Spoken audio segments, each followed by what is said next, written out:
you know, for us pastors, sometimes we always try to find the easy way out. So we look at our old messages, you know, all the stack of old messages.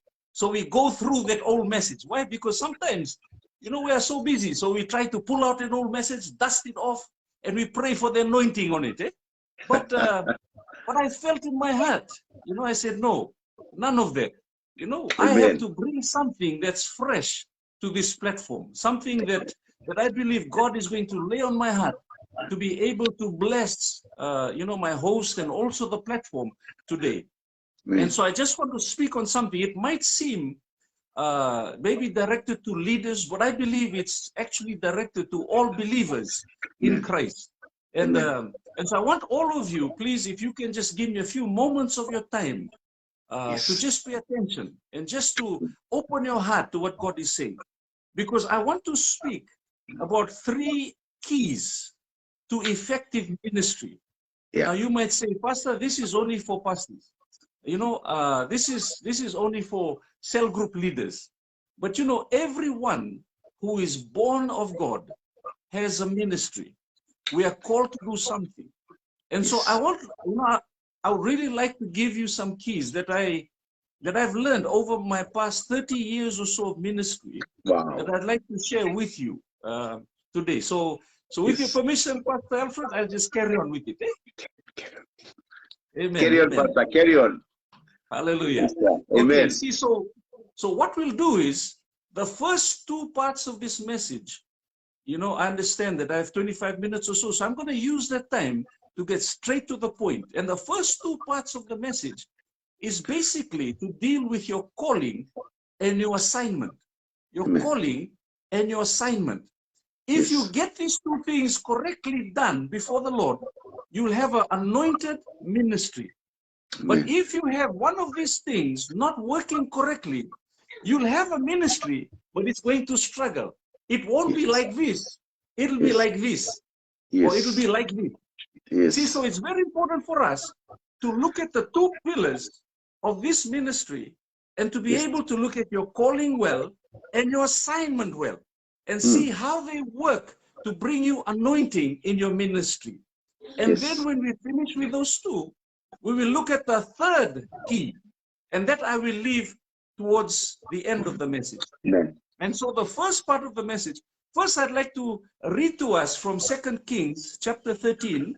If you have your Bibles, if you could turn to 2 Kings chapter 13 and reading from verse 14.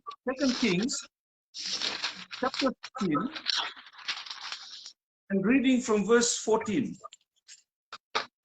2 Kings chapter 13, reading from verse 14. I'll just begin to read.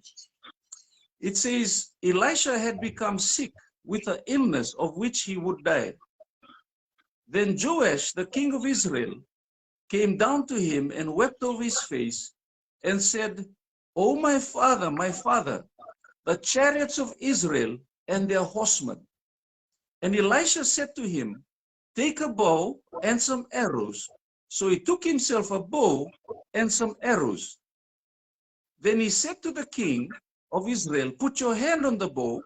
So he put his hand on it, and Elisha put his hands on the king's hands. I'd like to talk first of all about the first key, and that is your calling. You see, you notice something about what Elisha told the king. Mm. He said, get a bow and arrows. You Mm. don't get a bow and arrow to use it to stir the pot, to cook. You don't get a bow and arrow to go and rake the grass outside. A bow and arrow is a very serious implement. It's a Amen. very serious thing. It is Yes. something that is a matter of life and death. You never pick up a bow and arrow unless you intend to take a life or to defend yourself in a Yes. very dangerous situation. And Yes. so when we look at this situation, we see the bow and arrow speaks of your calling. It's a very heavy thing in your life. It's not something that's very light. It is Yes. something very serious. And you notice something, that when the king put his hand on the bow and arrow, the Yes. prophet put his hand upon the king's hand. What that tells me is this: the anointing of the Holy Spirit will come upon those who has found their true calling in Christ, Amen. who has come into line with what God has called them to do. For example, you know, like I said, this is going to be a very serious and maybe a pointed message to everyone today. In the body of Christ, we have great men of God, we have wonderful men of God serving in all different aspects. We have deacons, we have elders, cell leaders, we got prayer leaders, we got prayer partners. These people are all called to their ministry.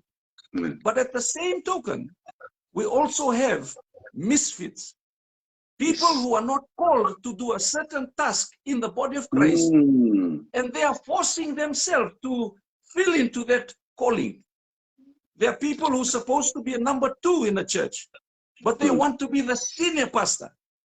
Some people want to be, you know, an elder in the church, but they are called to be a deacon in the church. Yes. And because of that, the first key is not anointed by God. You see, God is only obliged, only obliged to anoint, to put his hand on our hand when we pick up his bow and arrow. It is not our calling that we make ourselves our calling. It is the calling God gives to us. Yes. For example, very quick example before we move to the next point, is that if you come to my house and you come and cut my grass, I did not call you to cut my grass. Yes. But you, out of the goodness of your heart, you felt sorry for me one day, you saw the grass was big, so you came with your grass cutter and you cut my grass. When you finished cutting the grass, you knocked on my door and I woke up and I said, oh, so it was you making all the noise. So I opened the door, then you put out your hand and you said, that will be $20. I will scratch my head and I will say, did I call you to cut my grass? You see, I'm not obliged to pay you the $20. Even though you did all the hard work in the hot sun, I'm not obliged to help you or pay you. But it's different when I call you to my house and I say, please come and cut my grass. After you cut my grass, I'm obliged to give you the $20 because I called you. In the same way, you and I have to seek the face of God. We have to spend time in the presence of God. We cannot be pushed into an anointing because somebody called us to be a pastor. Yes. Because somebody called me to be an elder or a deacon of the church. We cannot do that. Because when we do that, we're trying to force God to put his hand on our ministry. But God is not obliged to provide, to bless, to prosper that ministry. But if God called me, if I am called because I seek the face of God and I hear from God clearly and I obey his calling and I step out, then God is going to be obliged. I say it in a spiritual way. God is obliged to lift us up, provide for us, no matter what we go through, no matter the pandemic, no matter whatever we face in this life, you will see the hand of God on your life. Hallelujah. You will see the blessing of God on your life because God is the one who has called you to that calling. So I hope that this morning you will be encouraged. If you're finding that your ministry is not like this, if your ministry is going like this or like this, the first thing you and I must do is seek the face of God, fast and pray, read his word, cry out to him. God, what is your calling for my life? Do not be a misfit in the body of Christ, but instead fit in to the body of Christ. Work well with the calling that God placed on your life, and the anointing will begin to flow in your life. The second key that we want to read to you before we go on to the third is after the king picked up the bow and arrow in verse 16, the prophet Elijah tells him in verse 17, open this window, and he opened it. Now listen to this. Open the east window, and he opened it. And Elisha said, shoot. and he shot. And he said, the arrow of the Lord's deliverance and the arrow of deliverance from Syria, for you must strike the Syrians at Aphek till you have destroyed them. What am I talking about, Pastor? What I'm saying is this. There's a calling. You must find your calling, but there's also an assignment. The calling will not change. The calling will not change. The gifts and calling of God are irrevocable, according to Romans 11:29. Yes. But the assignment can change. When God calls you to an assignment, he can change. The window speaks of the window of opportunity. When God opens a window, it's an opportunity, just like this platform. Like you said, during the pandemic, an opportunity opened, a window opened. And that is when you chose to shoot your arrow so that you can destroy the Syrians at Aphek. Now the issue is that we must take the opportunities that God gives us. It's a matter of obedience. Yes. God doesn't waste his assignments. When God opens the window, there's a reason why God opens the window. God wants us to step out in faith and to believe him in faith. You see, I was called to be a pastor. That's my calling. Yes. But my assignment was to pastor a church in Nandi. That was my assignment. The calling and the assignments are two different things. But when you hear from God correctly and you work with him correctly, you will see the anointing, the hand of God come upon your life.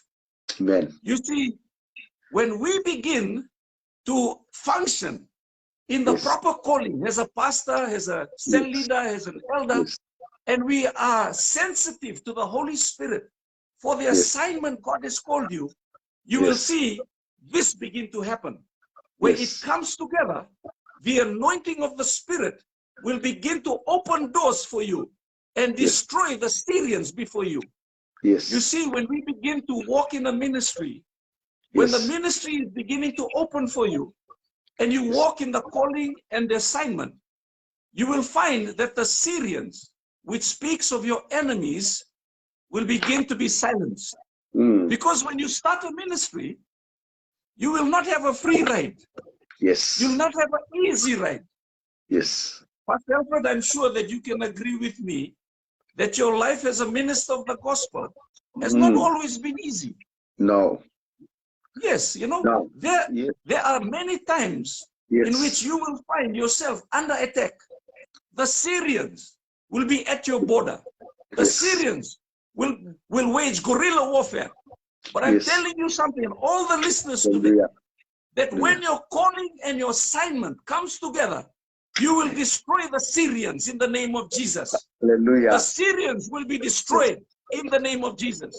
The critics that spoke against you, their criticism and their curses will turn for the blessing of God on your ministry.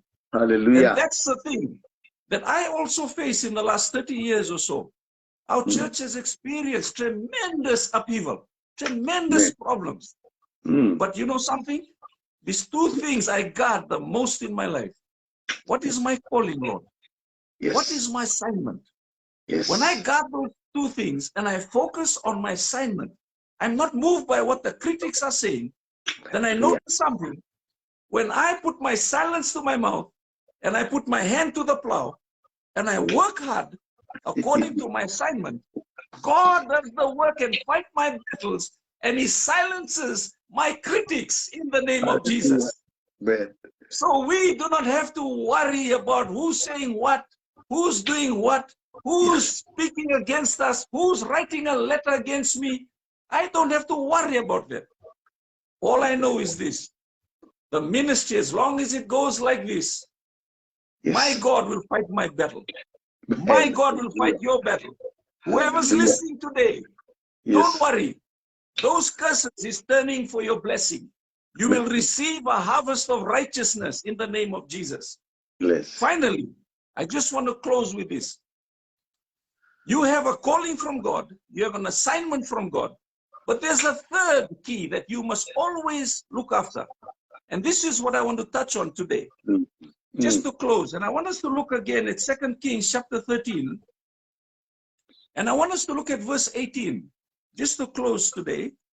Verse 18, it says, then he said, the prophet said, take the arrows.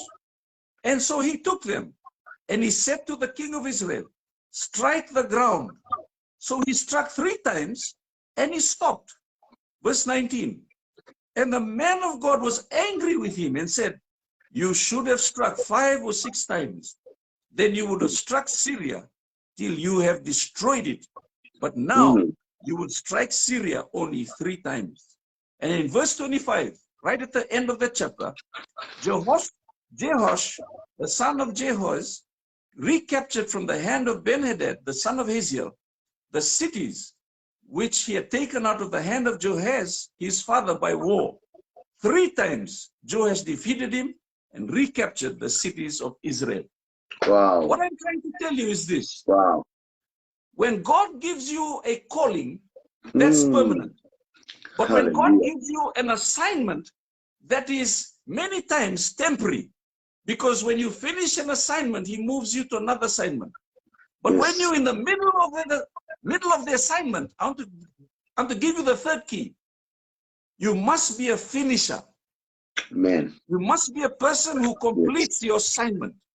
There are too many ministries that have been started as an assignment, and it has been left by the wayside. Many souls are being left by the wayside. They have been uncared for. They are being brought up as the beginning of the ministry, and they've been left by the wayside. When God gives you an assignment, God doesn't want to waste his time. When God is serious about his assignments, that means he trusts you and I, men and women of God, youth.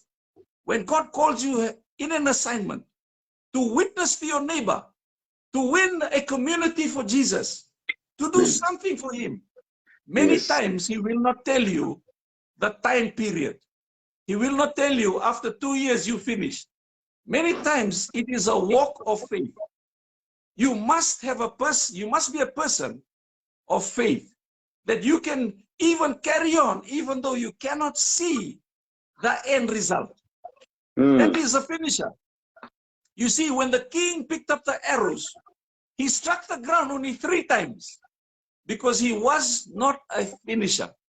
He did not believe that he could finish the job of destroying the Syrians. You and I must believe. We must believe. I can do it. God in me can do it. God in me will win my society, my community to Jesus. I will not quit till the job is done.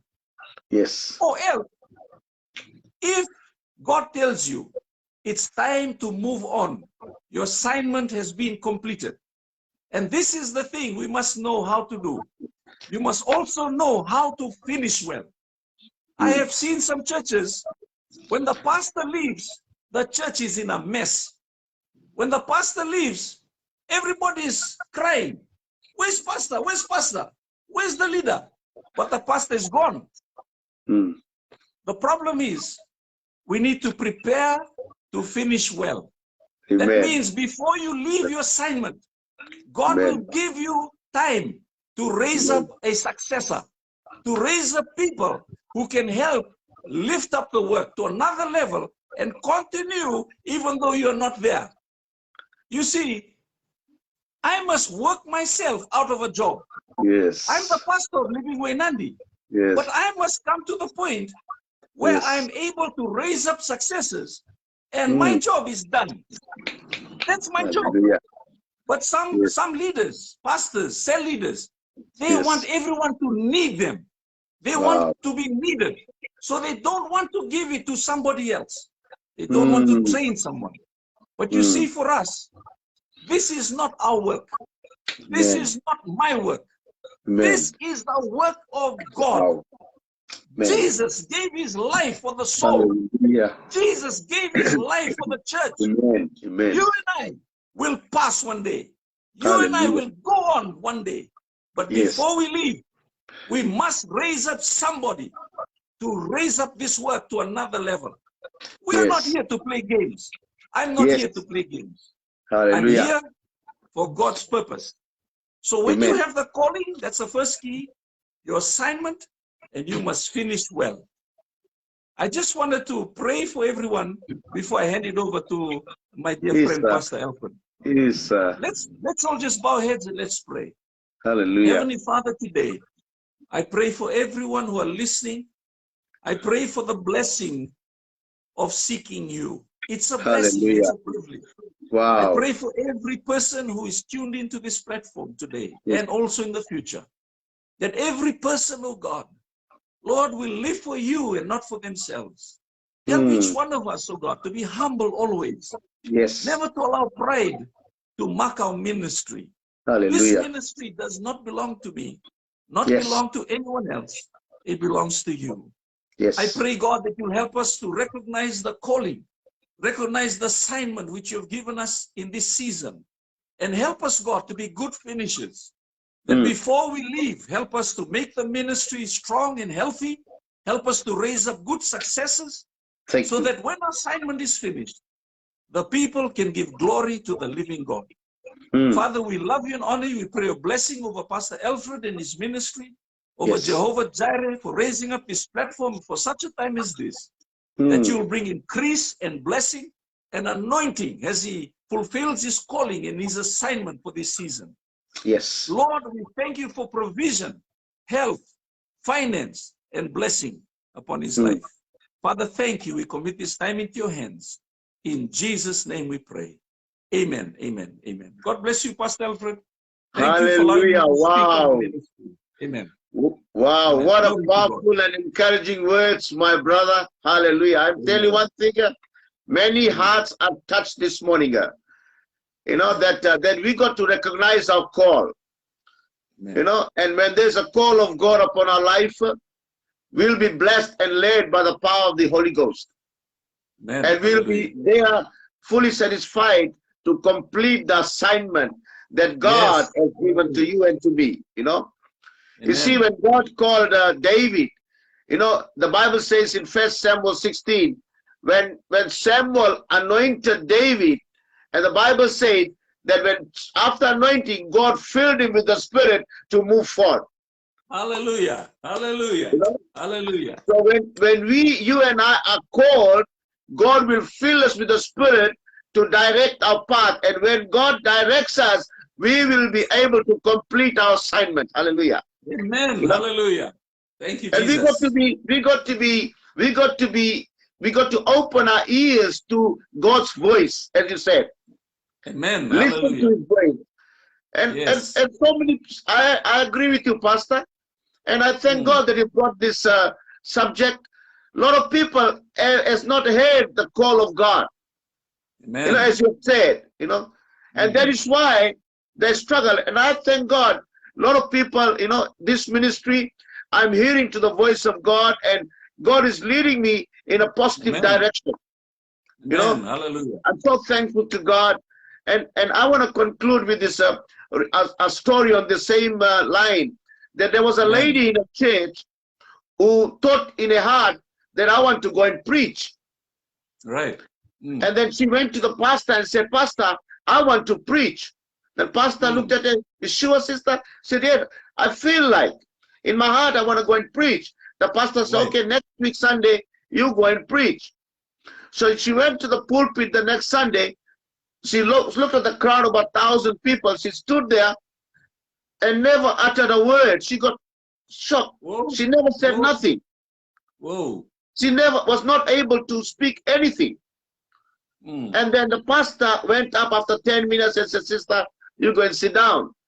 Woo. So she went and sat down. After the church service, the pastor went to that sister and said, what happened? She said, Pastor, I prepared it so well, but I was not able to speak there. The pastor said, okay, there's a kitchen there. People are going to come for tea. Can you go and serve tea to people? Hallelujah. Hallelujah. And she went, and started serving tea. And every time somebody comes and picks up a cup of tea, says to her, God bless you, sister. God bless you, sister. And she was overwhelmed. Oh, hallelujah. Praise God. And Praise God. at the end of everybody's gone away, the pastor came to her and said, sister, how do you feel? sister, she said, you know, Pastor, my task is not preaching. I'm called to save here, save the team. Hallelujah. Amen, Jesus. You know? Amen.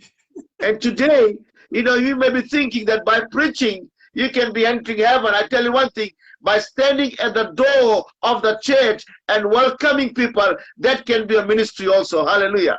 Yes. Amen. Hallelujah. You can do Amen. little Glory to God. things to qualify yourself to the call of Jesus Christ. It's not about Amen. being a pastor. It's not about being a preacher. It's not about Yes. somebody who wants to be in the limelight. It's somebody that when you become nobody, my Jesus will make you somebody. Hallelujah. Hallelujah. Amen. You know, and Hallelujah. what a beautiful, you know, thoughts, Pastor. And, you know, it's just that sometimes we got to be very attentive, open our ears to the call of God. And when and with this, I'm going to conclude. When God calls us, He'll never fail us. And I can see you.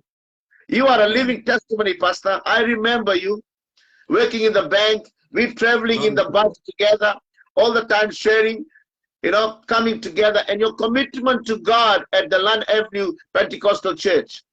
Amen. Glory to God. You are committed there. You are committed. I've seen you, you know, and the time the calling came, you were working, but you grabbed it. And that's a call.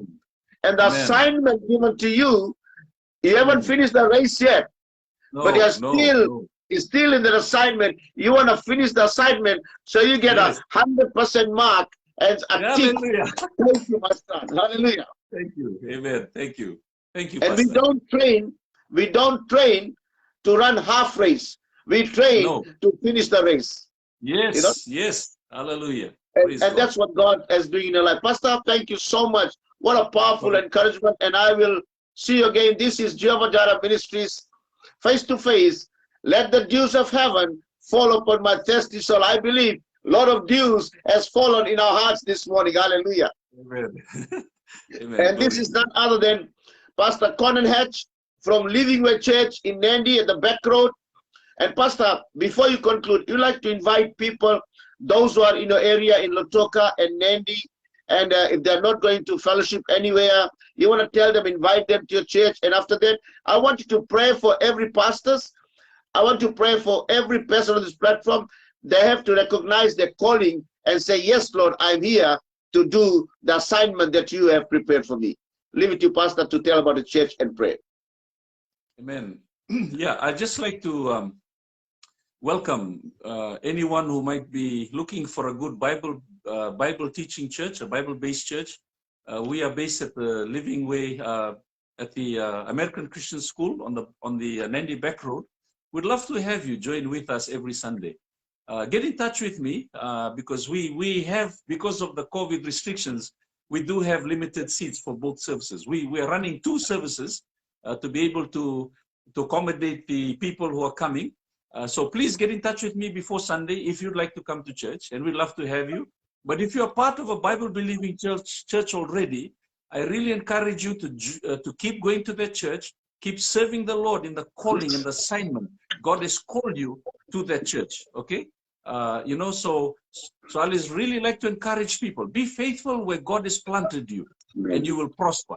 You know, and so God bless you. I just like to pray for everyone who are listening today, especially pastors, leaders, you know, that God will truly continue to guide you and lead you. And also, thank you once again, Pastor Alfred. So let's just pray. Hallelujah. Father, we just want to thank you today, Lord, that even as we have given out your word today, I pray, God, that you'll bless everyone who's taken time to listen to this word, Lord, and we thank you for this platform, God, for allowing us to connect, Lord, not only to Pastor Alfred, but also to each other, Lord. There are so many who are coming onto this platform, and we pray that we'll have an opportunity to connect also, Lord. And thank you for gracing this platform, Lord, as a place of gathering, oh God, as a place where people can come, listen to the word, be encouraged, refilled, and strengthened in their walk and assignment with you. Father, we pray that you'll bless every leader, every pastor, Lord, especially those who are tuning in and those who will tune in later, Father. We pray your blessing over their ministries and their calling, their assignments in the name of Jesus. Strengthen those who are weak, strengthen those who are struggling right now.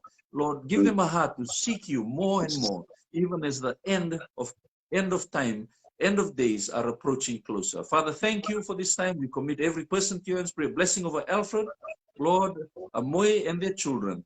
Father, bless them abundantly. Thank you for his boldness and courage, oh God, in standing up and taking this opportunity with both hands. Let your hand be upon him and his ministry. And Father, we give you praise, give you glory. In Jesus' name we pray. Amen, amen, amen. Amen, amen. Pastor Conan, once again, thank you very much. Regards to Sister Bui and the children. And just wanna all the viewers know that tomorrow morning in Jehovah Jireh Ministries, face to face, let the dews of heaven fall upon my thirsty soul. We have none other than the Reverend Filikesa Kurivieta, the General Secretary for IOG Fiji. Oh, wow. And he'll be with us tomorrow morning. And he's another powerful man of God like Pastor Conan Hatcher. And I believe that every listener will be enriched in the word of God and uplifted in the spirit. And your days will be a blessing, and your days will be full of joy and peace. May the good Lord bless you. Have a blessed day today. Once again, Pastor, thank you. God bless you. And may the good Lord be with you at all times. In Jesus' name. Amen. Amen. Amen. Thank you.